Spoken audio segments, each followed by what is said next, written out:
کی غلامی سے آزادی کی سیاسی تاریخ مرتب کرنے کے لیے ایک سنگ میل ثابت ہوگا۔ ہم انشاءاللہ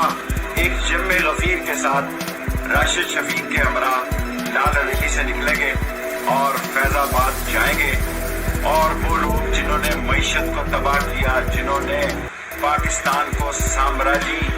دباؤ میں لائے، اور جو لوگ پاکستان کے مہنگائی کے اصل مجرم ہیں، اور وہ جو دہشت گرد وزارت داخلہ سے روز ڈرا رہا ہے، دھمکا رہا ہے، وہ سن لے کے ہم آ رہے ہیں۔ مسلمان کا ایمان ہے کہ موت کا ایک دن تعین ہے، اور انشاءاللہ تعالی وہ لوگ جنہوں نے معیشت کو قومی سلامتی کے لیے سوالیہ نشان بنا دیا، ان کے خلاف سیاسی اعلان جنگ ہے۔ 12 بجے پنڈی کے لوگ سارے لال حویلی پہنچے، میں راشد شفیق کے ہمراہ پیدل فیض